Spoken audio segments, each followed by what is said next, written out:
शुभ संध्या मित्रों। आज हम सरस्वती पांडे के 5वें भाग को लेकर उपस्थित हैं। अब विभिन्न विद्वानों ने अपभ्रंश के निम्नलिखित भेद बताए हैं, बाकी आगे हो चुका है, तो हम अपभ्रंश के भेद देखेंगे। तो नामी साधु, तो नामी साधु ने 3 भेद बताए हैं, उपनागर और आभीर और ग्राम। तो हम प्राय भूल जाते हैं कि ये किस विद्वान का मत है, किसने जो है अपभ्रंश का मत भेद किया है। तो अब जो साधु हैं, जो साधु कौन है, साधु नामी साधु हैं, ये कहाँ जाते हैं, उपनागर जाते हैं और अभीरों के ग्राम में जाते हैं। ऐसे हम देख सकते हैं। नामी साधु कहाँ जाते हैं, उपनागर में जाते हैं और वहाँ उन्हें अभीर ग्राम से मिलना था। या आप ऐसे कह सकते हैं कि नामी साधु उपनागर गांव में अभीरों के गांव से में जाते हैं। और मार्कंडेय जी हैं, तो मार्कंडेय जी अपनी बारात लेकर कहाँ गए, नागर और उपनागर दोनों जगह गए, मतलब नगर में भी गए और उपनगर में भी गए। तो नामी साधु कहाँ गए, उपनागर और अभीरों के ग्राम में गए, और मार्कंडेय जी बारात लेकर नागर और उपनागर गए। या कोवी, जब हम चारों दिशाएं घूम लेते हैं, तुम कहते हैं या कोवी, मतलब मुझे बहुत अच्छा लगा, या कुछ भी, जैसे भी आप स्टोरी बना सकें। बस ये है कि जब भी आप एग्ज़ाम में आए तो हम पहचान लें कि ये अपभ्रंश का भेद किस विद्वान ने किया है। तो अपने दिमाग में कोई ट्रिक या कोई स्टोरी बनाकर हम ऐसे देखते हैं। और तागरे ने क्या कहा, ये उत्तर दिशा नहीं जा पाए। तागरे जो है पूरा पश्चिम दक्षिण गए, उत्तर दिशा इनसे छूट गई, किसको, तागड़े से। और नामवर सिंह अपना नाम कहाँ देखते हैं, अपना नाम कहाँ कमाते हैं, पूर्व और पश्चिम में, पूर्वी और पश्चिम। तो नामी साधु उपनागर और अभीर गाँव में गए, और मार्कंडेय जी अपनी बारात लेकर नागर उपनागर गए। याकूबी, जब चारों दिशाओं हम घूम लेते हैं, पूरा पश्चिम उत्तर दक्षिण, तो कहते हैं याकूबी।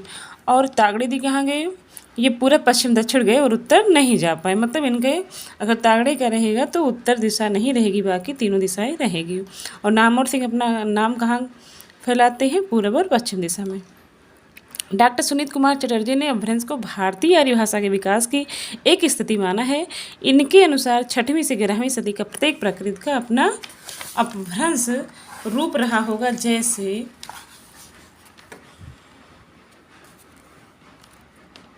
कैसा रूप रहा होगा, अपना एक रूप रहा होगा। जैसे मागधी प्राकृत के बाद मागधी अपभ्रंश, और अर्धमागधी प्राकृत के बाद अर्धमागधी अपभ्रंश, सौरसेनी प्राकृत के बाद सौरसेनी अपभ्रंश, एवं महाराष्ट्रीय प्राकृत के बाद महाराष्ट्रीय अपभ्रंश आदि। अपभ्रंश की ध्वनियाँ हम देख लेते हैं। उदय नारायण तिवारी ने अपभ्रंश की ध्वनियों का वर्गीकरण निम्न ढंग से किया है। अब इन्होंने बताया कि 10 स्वर कितने बताए, 10 स्वर, और व्यंजन कितने थे, 30। तो अपभ्रंश में हम देखेंगे तो उदय नारायण तिवारी ने स्वर 10 बताए हैं और व्यंजन 30 बताए हैं। अब ये इन अपभ्रंश भाषा की विशेषता हम देखेंगे तो ये भाषा कैसी है, उकार बहुला है। कैसी है, उकार बहुला है। और अपभ्रंश वियोगात्मक हो रही थी, अर्थात अपभ्रंश में विभक्तियों के स्थान पर स्वतंत्र परसर्गों का प्रयोग होने लगा था। और फिर देखते हैं कि अपभ्रंश में 2 वचन, अपभ्रंश में 2 वचन, एक वचन और बहुवचन, और 2 ही लिंग, पुल्लिंग और स्त्रीलिंग मिलते हैं। अवहट्ट अपभ्रंश का ही परवर्ती या परिवर्तित रूप है। डॉक्टर सुनीत कुमार चटर्जी ने अपभ्रंश और आधुनिक भारतीय आर्य भाषाओं के बीच की कड़ी को अवहट्ट कहा। किसने कहा है, तो डॉक्टर सुनीत कुमार चटर्जी ने अपभ्रंश और आधुनिक भारतीय आर्य भाषाओं के बीच की कड़ी को अवहट्ट कहा है। अवहट्ट शब्द का प्रयोग अयोग, जो ये अवहट्ट है शब्द का सर्वप्रथम प्रयोग ज्योतिश्वर ठाकुर ने अपने वर्ण रत्नाकर ग्रंथ में किया है। किसमें किया है, ज्योतिश्वर ठाकुर ने वर्ण रत्नाकर ग्रंथ में किया है। अच्छा, अब हमने तो देख लिया, अब फिर हम एक बार अपभ्रंश की चीज़ों को देखते हैं। तो अपभ्रंश का जो वर्गीकरण या भेद बताया गया है, नामी साधु ने क्या बताया, नामी साधु कहाँ गए, उपनागर गए, आभीर गए और ग्राम में। वो जो है नामी साधु, ये साधु हैं, उपनागर जाते हैं और अभीरों के ग्राम में जाते हैं। फिर उसके बाद दूसरे नंबर पे आते हैं मार्कंडेय। तो मार्कंडेय जी बारात लेकर नागर गए और उपनागर गए। फिर जब चारों दिशाओं हम घूम लेते हैं, उत्तर पूर्व पश्चिम, तो कहते हैं याकूबी। तो याकूबी ने जो अपभ्रंश का विभाजन किया है, क्या किया है, पूर्व पश्चिम उत्तर दक्षिण। और तागरे जो हैं ये तीनों दिशाओं में जाते हैं और उत्तर दिशा में नहीं जाते, मतलब पूर्व पश्चिम पूरब पश्चिम दक्षिण गए। फिर उसके बाद जो है, हाँ बस इतना ही है ना। और फिर उसके बाद हम इसमें देखेंगे कि 10 स्वर है, और नहीं, नामोर ने भी अपभ्रंश का जो भेद किया है वो 2 प्रकार से किया है, पूरब और पश्चिम। मतलब उन्होंने जो अपना नाम कमाया, किस दिशा में कमाया, पूरब और पश्चिम। इस प्रकार हम अपभ्रंश के भेद को देखेंगे। फिर हम देखेंगे कि अपभ्रंश में कितने स्वर हैं और कितने व्यंजन हैं। तो अपभ्रंश भाषा में 10 स्वर हैं और 30 व्यंजन हैं। कितने हैं? 10 स्वर हैं और 30 व्यंजन हैं। और विशेषता कैसी है? उकार बहुला है। और इसमें वचन देखेंगे तो 2 है, एक वचन और बहुवचन है। कितने हैं? एक वचन और बहुवचन है। और लिंग भी 2 है, पुल्लिंग और स्त्रीलिंग। ठीक। अब हम देखेंगे आधुनिक आर्य भाषा। आधुनिक भारतीय आर्य भाषाओं का विकास अपभ्रंश से हुआ है। आधुनिक भारतीय आर्य भाषाओं का सर्वप्रथम वर्गीकरण डॉक्टर AFR हार्ले ने 1880 में किया। डॉक्टर हार्ले ने आधुनिक भारतीय आर्य भाषाओं को 4 वर्गों में विभाजित किया। कितने किया है? तो 4 वर्गों में विभाजित किया है। तो इसको हम देखते हैं। पूर्वी गौड़ियन, जिसमें पूर्वी हिंदी, बंगला, असमी, उड़िया। पूर्वी हिंदी में कौन कौन आ रहा है? पूर्वी गौड़ियन में कौन कौन आ रहा है? पूर्वी हिंदी, बंगला, असमी और उड़िया। पश्चिमी गौड़ियन में पश्चिमी हिंदी, राजस्थानी, गुजराती, सिंधी और पंजाबी। उत्तरी गौड़ियन में गढ़वाली, नेपाली और पहाड़ी। और दक्षिणी गौड़ियन में मराठी। डॉक्टर हार्ले के अनुसार जो आर्य मध्य देश अथवा केंद्र में थे भीतरी आर्य कहलाए। मतलब जो मध्य देश अथवा केंद्र में थे वो क्या कहलाए? भीतरी आर्य कहलाए। और चारों ओर फैले हुए थे वो बाहरी आर्य कहलाए।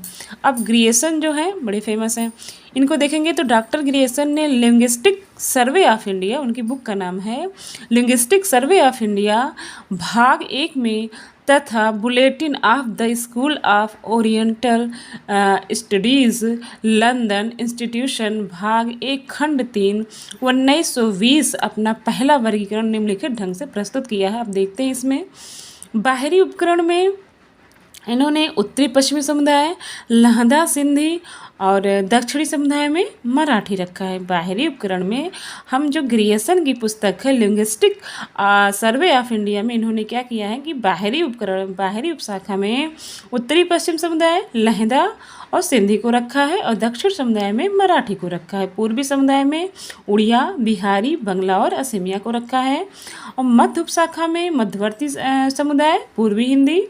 और भीतरी उपशाखा में देखेंगे तो केंद्रीय समुदाय, पश्चिमी हिंदी, पंजाबी, गुजराती, भीरनी, खानदेशी और राजस्थानी को रखा। फिर पहाड़ी समुदाय में पूर्वी पहाड़ी अथवा नेपाली, मध्य या केंद्रीय पहाड़ी, पश्चिमी पहाड़ी। अब डॉक्टर सुनीत कुमार चटर्जी हैं, इन्होंने चटर्जी ग्रियर्सन के वर्गीकरण की आलोचना ध्वनिगत एवं व्याकरणगत आधारों पर करते हुए अपना वैज्ञानिक वर्गीकरण निम्न ढंगों से प्रस्तुत किया है। कौन किया है? तो सुनीत कुमार चटर्जी ने जो इनके वर्गीकरण को खंडित किया है या आलोचना की है, उन्होंने क्या दोष बताया? ध्वनिगत और व्याकरणगत आधारों पर करते हुए अपने वैज्ञानिक वर्गीकरण निम्न वर्गों में प्रस्तुत किया है। कौन किया है? तो चटर्जी जी। अब इनका देखें उदीच में क्या आता है? सिंधी, लहदा, पंजाबी। और प्रातीच में राजस्थानी, गुजराती। और मध्य देशीय में पश्चिमी हिंदी। और प्राच्य में पूर्वी हिंदी, बिहारी, उड़िया, असमिया, बंगला। दक्षिणात्य में मराठी। ये आते भी हैं क्वेश्चन इनके। सुनीत कुमार चटर्जी ने ग्रियर्सन के वर्गीकरण की आलोचना ध्वनिगत एवं व्याकरणगत आधारों पर करते हुए अपना वैज्ञानिक वर्गीकरण इस प्रकार किया। उदीच में सिंधी, लहदा, पंजाबी। और प्रातीच में राजस्थानी, गुजराती। मध्य देशीय में पश्चिमी हिंदी। प्राच्य में पूर्वी हिंदी, बिहारी, उड़िया, असमिया और बंगला। दक्षिणात्य में मराठी। डॉक्टर धीरेन्द्र वर्मा ने डॉक्टर चटर्जी के वर्गीकरण में सुधार करते हुए अपना निम्नलिखित वर्गीकरण प्रस्तुत किया। अब इनका देखते हैं। उदीच, सिंधी, लहदा, पंजाबी, मतलब जैसे सुनीत ने किया है वैसे धर्मेंद्र जी इसमें कर रहे हैं। उदीच में। प्रातीच में सुनीत कुमार चटर्जी ने राजस्थानी गुजराती दोनों रखा है, लेकिन ये जो धीरेन्द्र जी हैं इन्होंने सिर्फ गुजराती को रखा है और मध्य देशीय में राजस्थानी, मतलब जो प्रातीच में इन्होंने सुनीत रखा था उनको इन्होंने मध्य देशीय में रख दिया, और राजस्थानी पश्चिमी हिंदी, पूर्वी हिंदी, बिहारी को मध्य देशीय में रखा है, और प्राच्य के अंतर्गत उड़िया, असमिया, बंगला को रखा है, और दक्षिणार्थ में मराठी, और ये सुनीत कुमार चटर्जी ने भी दक्षिणार्थ में मराठी को ही रखा है। आगे देखते हैं। सीताराम चतुर्वेदी ने संबंध सूचक प्रसर्गों के आधार पर अपना वर्गीकरण प्रस्तुत किया, जो निम्न प्रकार है। क, हिंदी, पहाड़ी, जयपुरी, भोजपुरी, और द के अंतर्गत पंजाबी लहंदा, जो सिंधी, कच्छी, और नौ के अंतर्गत गुजराती, एर के अंतर्गत बंगाली, उड़िया, असमिया। भोलानाथ तिवारी ने क्षेत्रीय तथा संबंध अभ्रंशों के आधार पर अपना वर्गीकरण किया है। तो सौर श्रेणी इधर अभ्रंश है, इधर आधुनिक भाषाएं हैं। तो सौर श्रेणी मध्यवर्ती के अंतर्गत पश्चिमी हिंदी, राजस्थानी, पहाड़ी, गुजराती, मागधी पूर्वी के अंतर्गत बिहारी, बंगाली, उड़िया, असमिया, और अर्धमागधी मध्य पूर्वी के अंतर्गत पूर्वी हिंदी, और महाराष्ट्रीय, दक्षिणी, मराठी, ब्राचड़, पैसाची, पश्चिमोत्तरी, सिंधी लहदा, पंजाबी। हरदेव बहारी को देखेंगे। आधुनिक आर्य भाषाओं का वर्गीकरण इस प्रकार किया। अब हिंदी वर्ग के अंतर्गत क्या क्या आ रहा है इसको देखते हैं हम। मध्य पहाड़ी, राजस्थानी, पश्चिमी हिंदी, पूर्वी हिंदी, बिहारी, ये सभी हिंदी की उपभाषाएं हैं।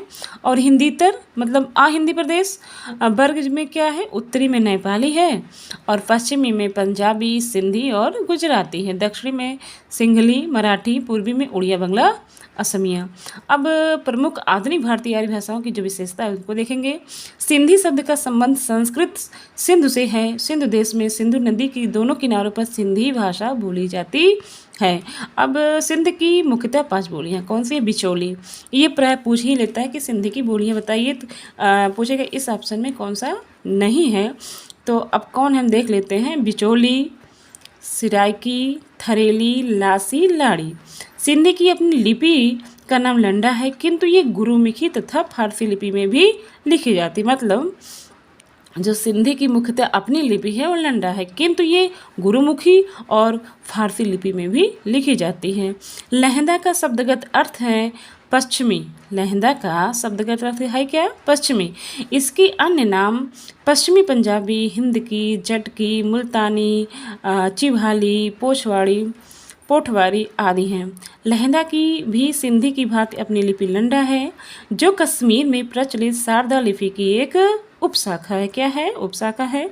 पंजाबी शब्द पंजाब से बना है, जिसका अर्थ है 5 नदियों का देश। पंजाब शब्द का अर्थ है 5 नदियों का देश। आगे देखते हैं। पंजाबी की अपनी लिपि लंडा थी, जिसमें सुधार कर गुरु अंगद ने गुरुमुखी लिपि बनाई। पंजाबी की मुख्य बोलियाँ माझी, डोगरी, दोआबी और राठी। कौन कौन सी बोलियाँ हैं? माझी, डोगरी, दोआबी और राठी हैं। गुजराती गुजरात प्रदेश की भाषा है। गुजरात का संबंध गुर्जर जाति से है। गुर्जर प्लस्त्रा गजरत्ता गुजरात। गुजराती की अपनी लिपि है, जो गुजराती नाम से प्रसिद्ध है। वस्तुतः गुजराती कैथी से मिलती जुलती लिपि में लिखी जाती है, जिसमें सिरोरेखा नहीं लगती। क्या नहीं लगती? सिरोरेखा नहीं लगती। मराठी महाराष्ट्र प्रदेश की भाषा है। इसकी प्रमुख बोली कौन कौन सी है? तो देखते हैं। कोंकणी, नागपुरी, कोष्ठी और महारी आदि हैं। मराठी की अपनी लिपि देवनागरिक है। जैसे हमारी जो खड़ी बोली है हिंदी है, उसकी लिपि देवनागरिक है, वैसे ही मराठी की लिपि देवनागरी है, किंतु कुछ लोग मोड़ी लिपि का भी प्रयोग करते हैं। बंगला संस्कृत शब्द बंग प्लस आल प्रत्यय से बना है। बंग और आल प्रत्यय से बना है। ये बंगाल प्रदेश की भाषा है। नवीन यूरोपीय विचारधारा का सर्वप्रथम प्रभाव बंगला भाषा और साहित्य पर पड़ा। बंगला प्राचीन देवनागरिक से विकसित बंगला लिपि में लिखी जाती है। असमिया असम प्रदेश की भाषा। इसकी मुख्य बोली बिशुनपुरिया है। असमी की अपनी लिपि बंगला है। उड़िया प्राचीन उत्कल अथवा प्राचीन उड़ीसा की भाषा है। इसकी प्रमुख बोली गंजामी, संभलपुरी, भत्री आदि है। उड़िया भाषा बंगला से बहुत मिलती जुलती है, किंतु इसकी लिपि ब्राह्मी की उत्तरी शैली से विकसित है। धन्यवाद। अब हम क्वेश्चन देखेंगे, भाषा से संबंधित क्वेश्चन को देखेंगे। धन्यवाद।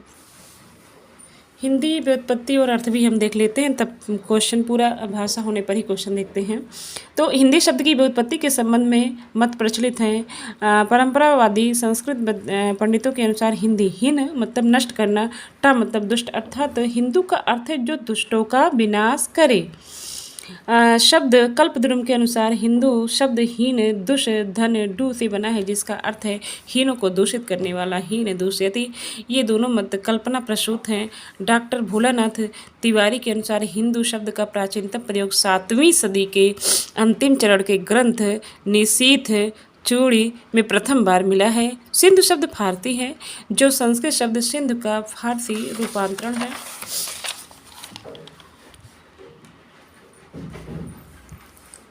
सिंधु शब्द का प्रयोग ऋग्वेद में सामान्य रूप से नदी सप्त सिंधु, नदी विशेष तथा नदी के आसपास के प्रदेश के लिए हुआ है। 500 ईसा पूर्व के आसपास दारा प्रथम के काल में सिंध नदी का स्थानीय प्रदेश ईरानी लोगों के हाथों में था। संस्कृत के सिंधु का ईरानी में हिंदू हो गया तो सिंध नदी के आसपास के प्रदेश के अर्थ में प्रयुक्त हुआ। कालांतर में आर्थिक विकास के साथ हिंदू का अर्थ भारत में हो गया, जिसमें ई का बलाघात के कारण अंतः ऊ का लोप हो गया। हिंदू हिंद हिंद शब्द में विशेषणार्थक प्रत्यय इक जोड़ने में से हिंदीक शब्द बना, जिसका अर्थ है हिंदी का। हिंद का कालांतर में का लुप्त हो जाने से हिंदी शब्द बना। हिंदी व्याकरण की दृष्टि से विशेषण है, जिसका मूल अर्थ है शम सिंधु, अवे हिंदू, हिंद, हिंदीक, हिंदी। ग्रीक लोगों ने सिंधु नदी को इंदोश, यहाँ के निवासियों को इंदोई तथा प्रदेश को इंदिके अथवा इंदिका नाम से संबोधित किया। इंदिका शब्द अंग्रेजी आदि में इंडिका हो गया। किसी भी प्राचीन भारतीय आर्य भाषा में हिंदी का प्रयोग नहीं मिलता। केवल कालकाचार्य द्वारा लिखित जैन महाराष्ट्र में हिंदूक शब्द मिलता है, जैसे सोरिड़ा, भणियम, रामड़ो, जेड़, हिंदूग, देशम, वच्चाम। भाषा के अर्थ में हिंदी शब्द का प्रयोग विकास भाषा के अर्थ में हिंदी का प्रयोग फारस और अरब से हुआ है। ईरान के बादशाह नौशेरवा 579 ने अपने दरबारी हकीम बजरोया को भारतीय ग्रंथ पंचतंत्र का अनुवाद करने के लिए नियुक्त किया। बाजरोया के करकटक और दमनक के आधार पर अपने अनुवाद का नाम कलीला व दिमना रखा।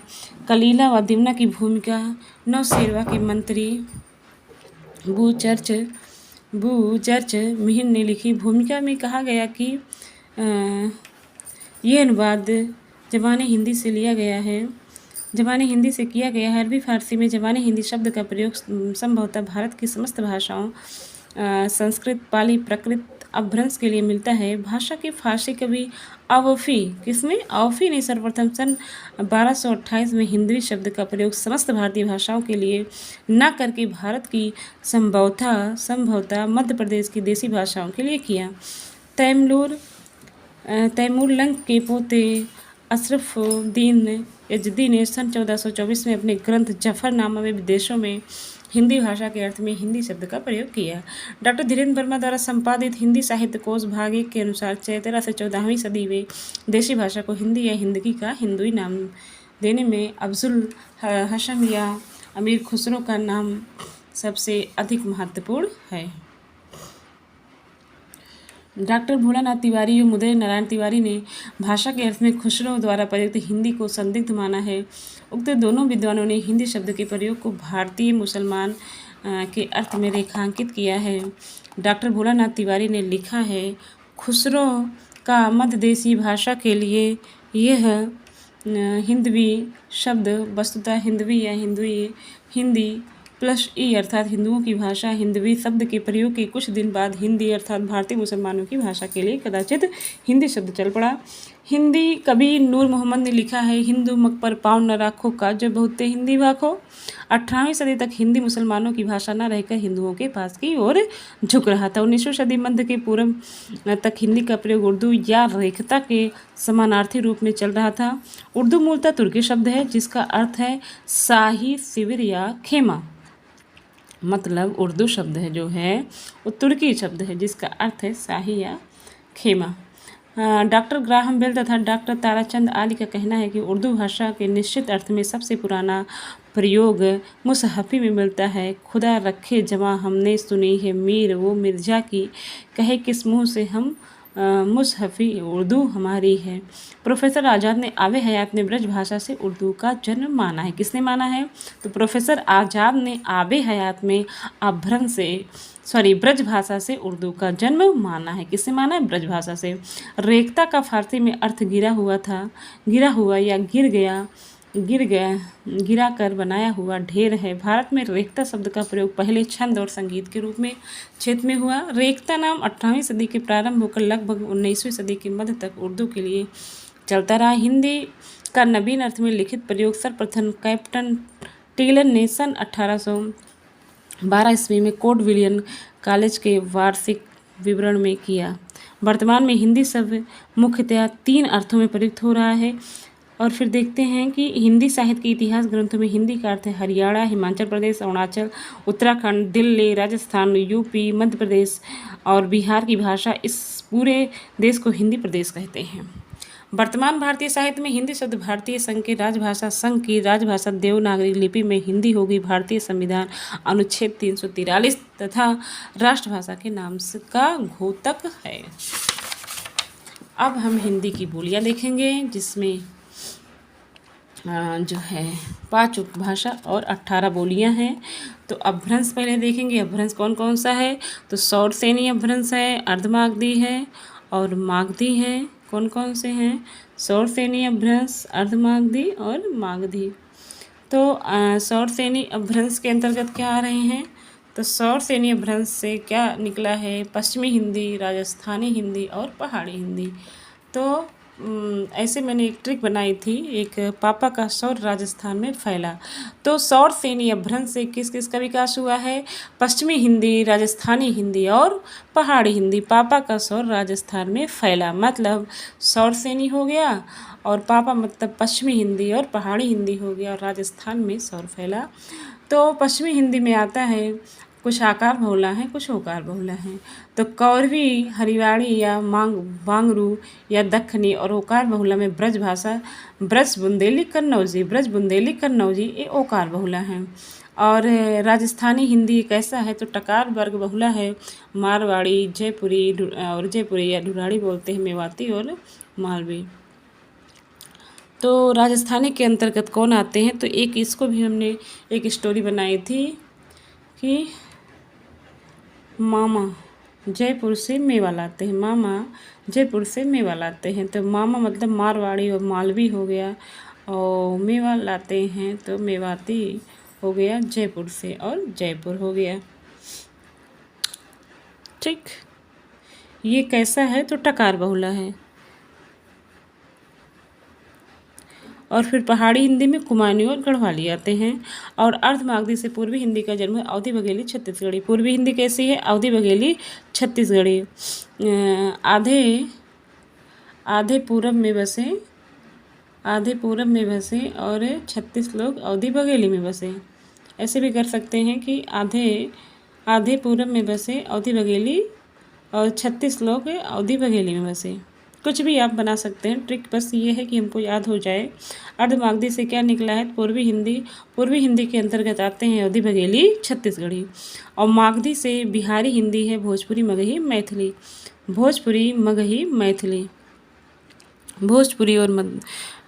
मैथिली। डॉक्टर भोलानाथ तिवारी ने पश्चिमी हिंदी के अंतर्गत 2 अन्य बोलियां ताजुबेकी तथा निमाड़ी को भी स्वीकार किया है। हिंदी भाषा की प्रमुख बोलियों के अन्य नाम तथा उनकी बोलियां हैं।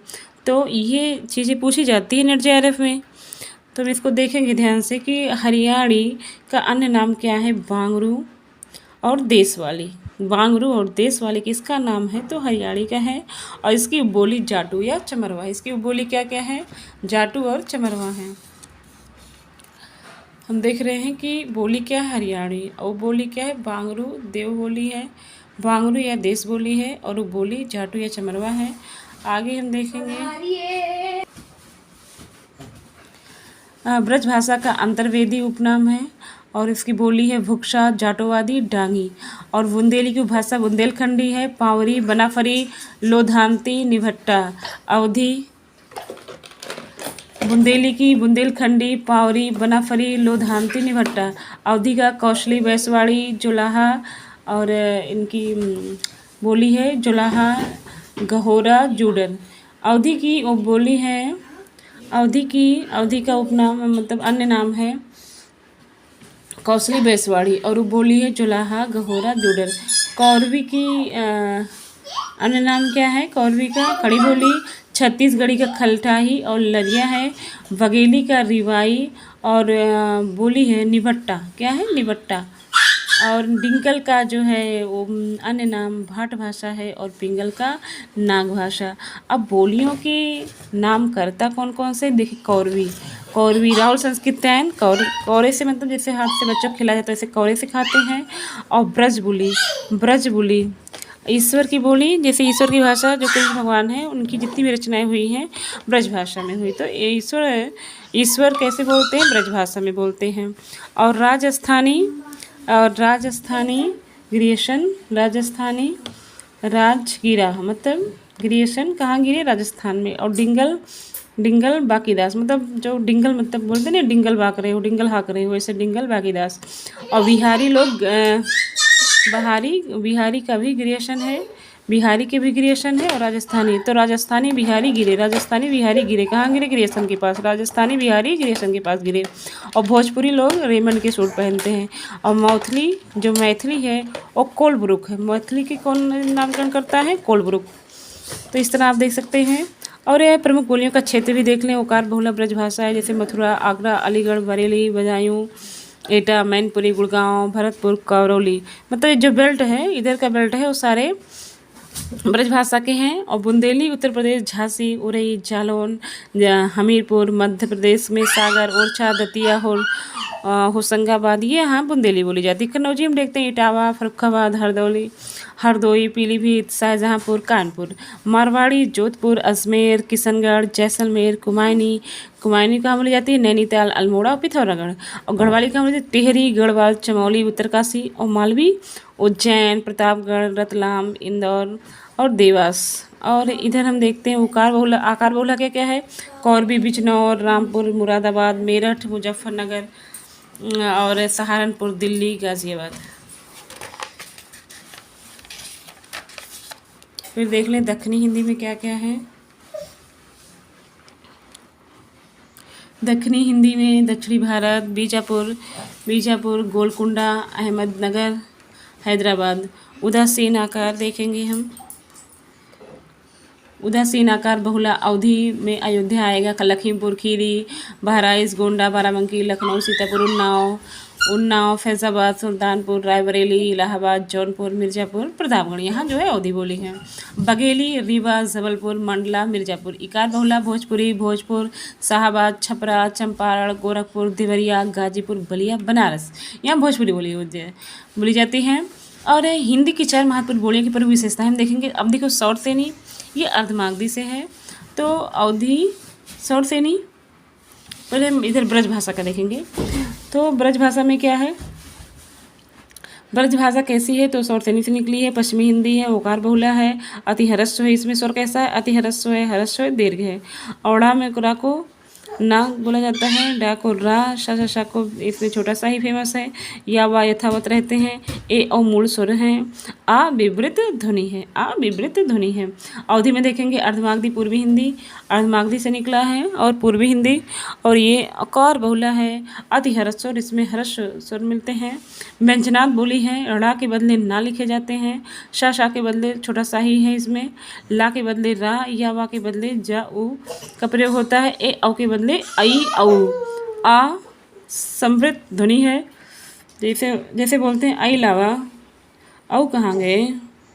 और कौरवी में देखते हैं शॉर्ट सेनी, पश्चिमी हिंदी, आकार बहुला, ह्रस्व दीर्घ इसमें स्वर है। आ अर्ध विवृत ध्वनियाँ हैं इसमें। और भोजपुरी देखेंगे तो बिहारी हिंदी है, इकार बहुला है, हर्ष और स्वर कैसे हैं, अति हर्ष है, हर्ष है और दीर्घ है। व्यंजनात् बोली और शब्द के मध्य रा का लोप हो जाता है और ल और डा के राही प्रयोग होता है और श बा में हा का प्रयोग होता है। ड़ा ध्वनि नहीं है। गा स्वतंत्र ध्वनि है। आ और विपरीत ध्वनि है। अब हम क्वेश्चन देखेंगे भाषा से संबंधित। अगला जो भी नेक्स्ट वीडियो होगा उसमें क्वेश्चन रहेंगे। धन्यवाद। सब्सक्राइब करें, लाइक करें। धन्यवाद।